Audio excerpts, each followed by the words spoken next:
ભારતીય હવામાન ખાતા દ્વારા ગુજરાતને પણ હીટવેવની આગાહીમાં સમાવેશ કર્યો છે. આવનારા 5 દિવસ માટે હીટવેવની આગાહી છે. ખાસ કરીને વડોદરા કોર્પોરેશન દ્વારા હીટવેવમાં લોકોને રાહત મળે અને તાત્કાલિક સારવાર મળે એ આશયથી તમામ સીએચસી પીએચસી બપોરના સમય પણ ચાલુ રાખવામાં આવશે. તમામ સીએચસી પીએચસી ખાતે ઓઆરએસ કોર્નર કે જેમાં મફત ઓરલ રિહાઇડ્રેશન સોલ્ટ અને ઠંડુ પાણી આપવામાં આવશે.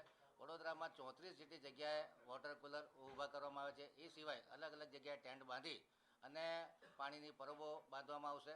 ખાસ કરીને આઈસી મટીરિયલ કે જેનાથી પેમ્પલેટ દ્વારા લોકોને આ હીટ વેવમાં શું કાળજી રાખવી અને શું એના સિમ્ટમ હોય એ બાબતની જાણકારી આપવામાં આવશે. વડોદરા શહેરના તમામ એલઈડી ટીવી પર આની આગાહી અને જે આઈસી મટીરિયલ છે એને કન્ટિન્યુઅસ ચલાવવામાં આવશે.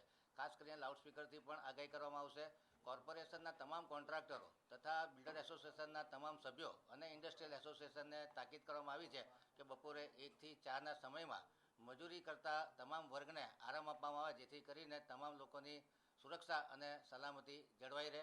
ખાસ કરીને જે મોટી ઉંમરના લોકો છે, 65 વર્ષ કરતાં મોટી ઉંમરના નાના બાળકો છે, જે લોકોને ક્રોનિક ડિસઓર્ડર છે, એ લોકોને તાકીદ કરવામાં આવી છે કે ખાસ કરીને તમારે બને ત્યાં સુધી ગરમીમાં બહાર નીકળવું નહીં. જે લોકો અમુક દવાઓ પર છે એ લોકોને પણ તાકીદ કરવામાં આવી છે કે જે હાઈરિસ્ક પેશન્ટો છે એ લોકોએ ઘરની બહાર બને ત્યાં સુધી નીકળવું ન જોઈએ. કાળજી રાખવાની વાત છે તો દરેક દર્દીઓ બહાર નીકળે, દરેક નાગરિકો બહાર નીકળે કોટનના લૂઝ કપડાં પહેરે, માથા પર ટોપી છત્રી રાખવાનો આગ્રહ રાખે. ગળામાં ભીનું કપડું અથવા માથા પર ભીનું કપડું રાખવાથી જે હીટસ્ટ્રોક લાગવાની શક્યતાઓ છે ઘટી જાય છે.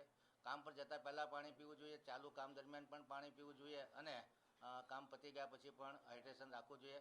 જ્યારે પણ કામ કરતા હોય ત્યારે અવારનવાર છાંયડામાં બેસી અને આરામ કરવાની ટેવ રાખવી જોઈએ. ખાસ કરીને એસીનો ઉપયોગ વધુ કરવો જોઈએ, ઘરમાં વોટર કુલર અથવા ફેનનો ઉપયોગ વધુ કરવો જોઈએ.